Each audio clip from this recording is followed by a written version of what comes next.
John's military honor. On behalf of the entire Mammoser family, I want to thank you all for coming out today. John raised his hand. He served this nation. He served them proudly. Part of what they will say when the flag is presented is on behalf of the President of the United States and a grateful nation, and the flag is given, and you'll cry. Okay, where's the paper towel?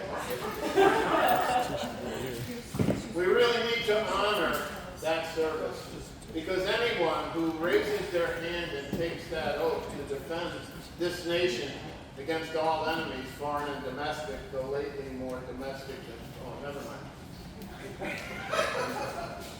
Mike told me I didn't have to behave. So. What? Yeah.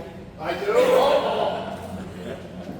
So at this time, we want to give due military honor to John Mammoser. And we want to thank the Army for being here today, for their service to this nation, keeping us still the freest nation on the face of the earth. Yeah.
Thousand Hills, and that's before the 219 was even a thing.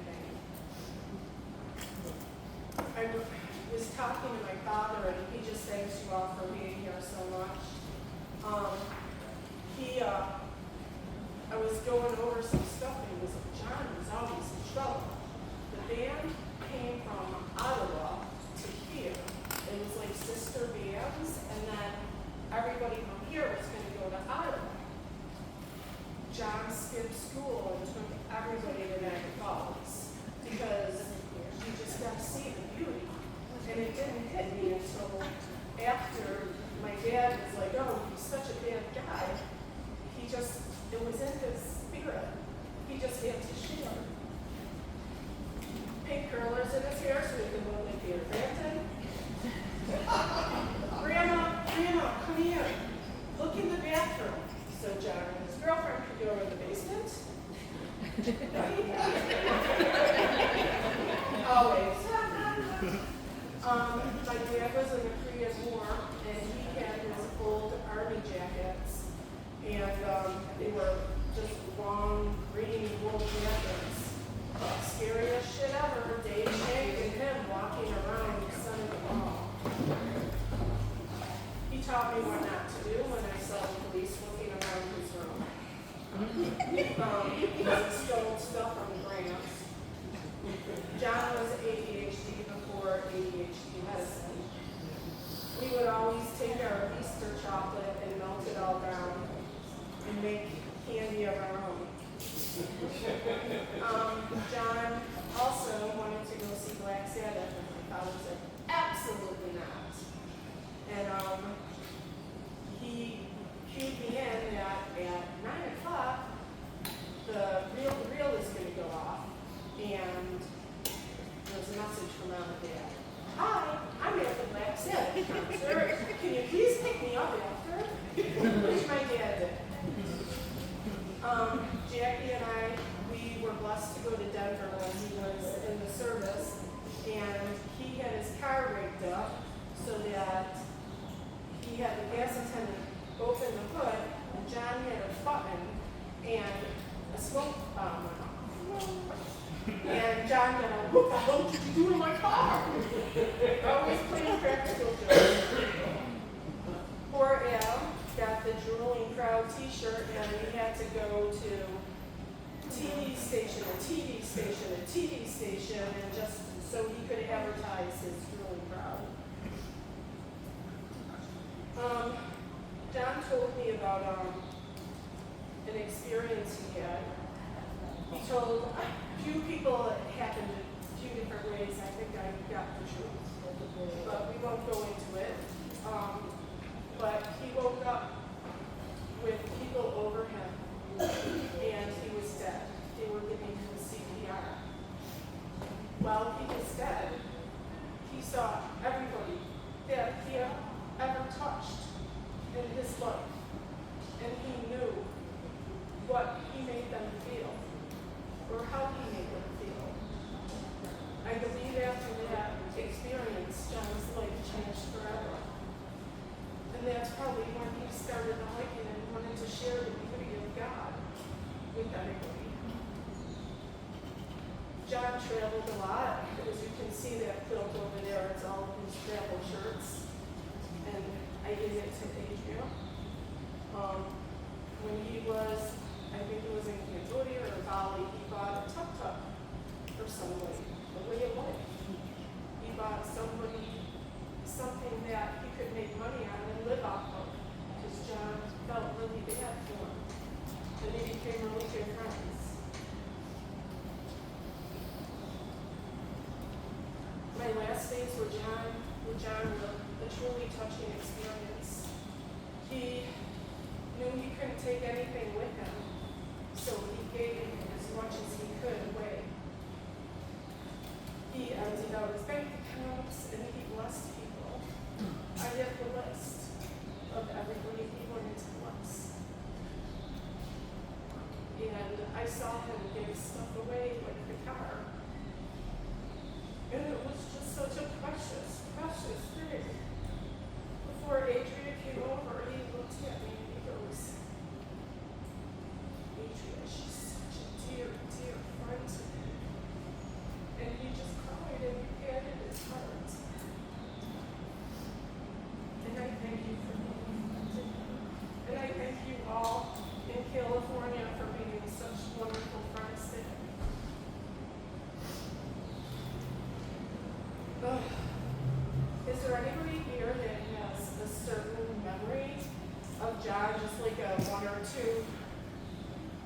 word thing that you can share. Yeah, I'll tell a story about the trumpet. I'm John's cousin Jackie. Stand up. I don't want to stand up. I'd like to But sit make it down. You can all fast. see me. Make it fast. Okay, it's gonna be quick. And loud. But, you know, oh loud, okay. Well, I can project my voice. Teacher voice. Yeah. Well, John, as you all know, was definitely the showman. But church minutes. So when a 17-year-old boy commits playing trumpet at Christmas Eve Mass because his aunt, the church secretary, asked him, it was a big deal. So I think he got the two moms, my mother and Mary's mom, were in cahoots and they were pressuring him. And it was last minute. But he had to make sure his name was in the program.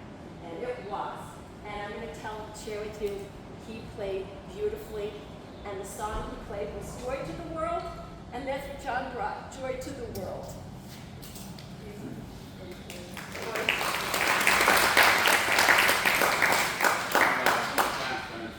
High school in Graceville. I don't know who knows this, but at one time John got married right after high school. It was a short marriage, but I think it was best man. But for those of you who weren't there, when John said, just watch out for something. This was a Catholic mass, full-on service and wedding. And at one point, y'all had to go up and kneel at the altar. And then when John kneeled down, he had the bottom of his shoes taped, stop. And then I didn't do anything more.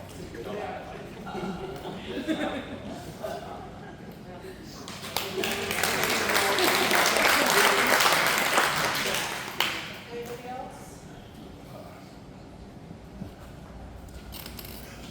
This is my friend, Pastor Ron. John used to live next door to him because John lived with me for a very short time. Seems like a long time. The sad thing is that neither Mary nor I can exactly remember when it was that John lived next door to me there. It was an experience, and I guess what I've heard so far today, the really miraculous thing is how John got an honorable discharge. That is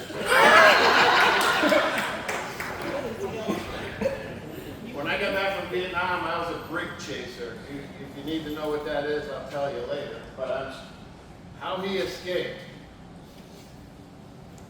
When the Jersey man, New Jersey man, moved in next door.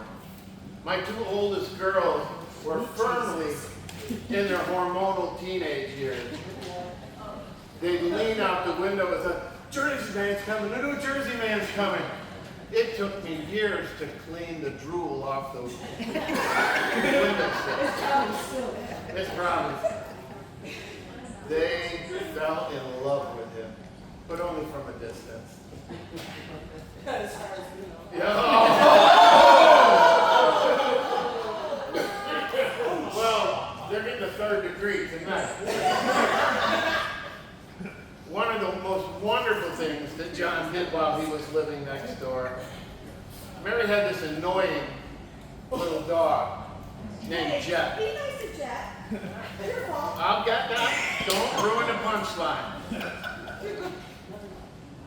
This was a long-haired dog. Short-legged, but a long-haired dog. Not the kind of dog you would take to a groomer and have shaved. Unless your name is John Mammoser. And do it yourself. Yeah. He shaved the dog. How long did we laugh about that? And he shaved C.H. Conehound. And he had a little plume on the top of his head. He actually wanted to dye the dog blonde, but the girl said no. I'm at great liberty to share all this with you because I've known this family a long time. Adam kissed his first worm in my backyard and asked me why 10,000 times. Why? Then later on, I wonder where he got that from. Later on, he was my drummer in a band. And Dan owes his very life to me that Mike didn't kill him at one point in time. And he still hasn't cooked me a meal.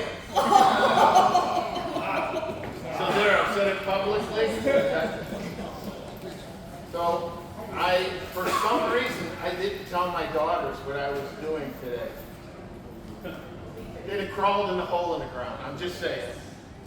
You can laugh at that. People do it. I've seen it. So I will tell them when I got home, what I did today. I said we buried Jersey Man's remains today, and we memorialized it. The plate, license plate, New Jersey. Of course, it said New Jersey, Yep. because it was from New Jersey. Well, when he got out of the service, probably the car that he bought was shipped into New Jersey, so he had a Jersey plate. So he was a Jersey man. That's how they refer to it. Yeah. To this day, about 40 some years later, he'll always be Jersey Man to me. Yeah. So-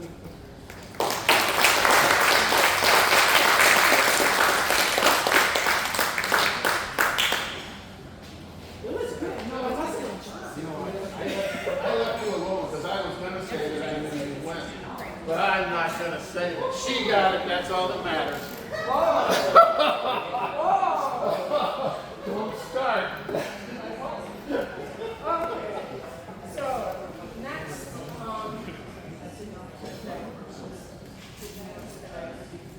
okay. So next is Robert Young, and before he goes on, we wanted to play a little snippet of Nine Coronas.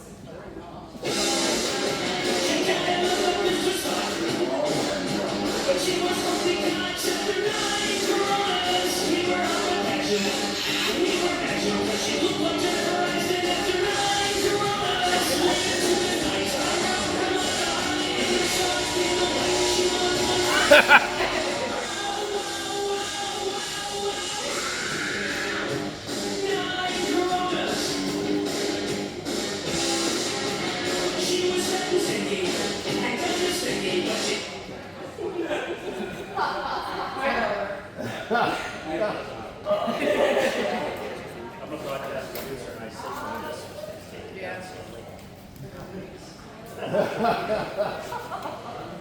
Robert Young.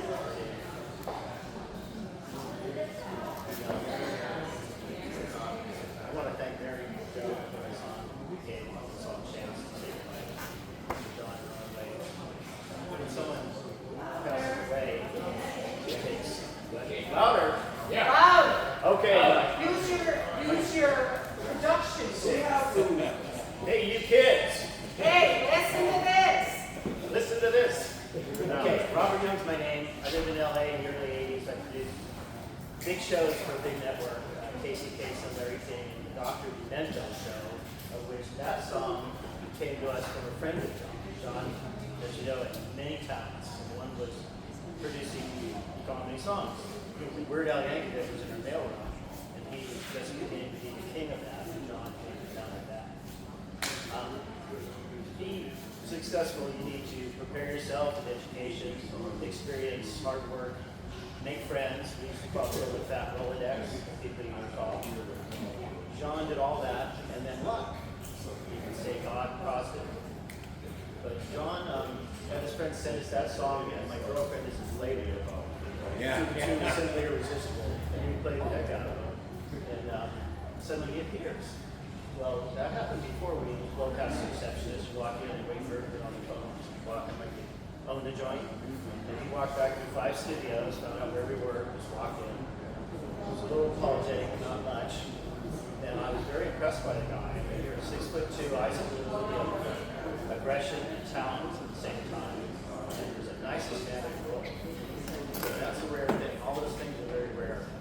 So we played it, and my company had floated a stock deal and we got $400 million. So we bought NBC Radio, Mutual Broadcasting, some station in New York, WFN, and some station in LA that we turned into Harvard Radio. And we bought some Scott Shannon back from New York, and we needed a producer, and they came to me, do I know anybody? Well, I had done that job, that shock jock, the morning zoo thing. And it's not for shrinking violence. And you've got to be talented at a high degree all the time. And I said, Sean Mammoser. So I called him up, he went in, got the interview, they hired him. Boom. And I stayed with him as a friend ever since. Always impressed, never jealous. I got over jealousy at a young age. But here's a man, when Meetup was starting, he started the Santa Monica Tigers group. And for the next 20 years, we're surrounded by thousands of good-looking, his age, wealthy women. Okay? So I have to apologize for everything I'm about to say, but even a blind man stumbles over a bone once in a while. That's called setting yourself up for success in life. So the money we spent on pirate radio cost 90 of us our jobs that year, including me. And John was really funny. He called me from my desk in my phone. Not to mock me. I know it's bad, and I just, the guy is incredible. So, I'm surprised so much love. The thing about John and all in this, okay, here's one. So I drive for the behavioral health place. We got our clients in the theater in December, early December. And my phone beeps and says, give me your banking info. I said, well, how do I know it's you? He says, I'm the one that gave you the white long sleeve cotton shirt in 1989 from Lamb's End. Thank you. This is not it. That one's gone to its grave. It's like this, and that's why I wore it. She said everyone's got t-shirts on from Johnny. Well, this is symbolically from him. So I said, okay, it's you. Here's my banking info.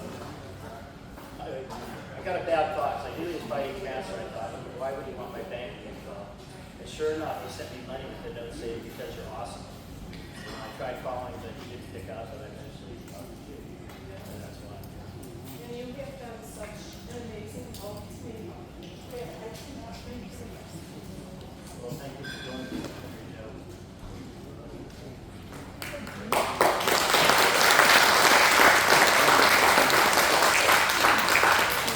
So now you know how John got to Los Angeles. And he did all this crazy stuff. And now you're going to meet Eric Bell, who I got to be blessed meeting. I had to sneak to Los Angeles to see my daughter because he didn't want me there, to see him in his condition. And I was talking to some people and I was like, okay, I trust Ken because we have the same birthday. And John and him work together and we've just been twice. You helped me through Dam too, which, thank you, Jesus. And I asked Ken, who else can I rely on? I need one more guy, no girls, one guy that I can rely on. And boy, did you send me the best guy ever.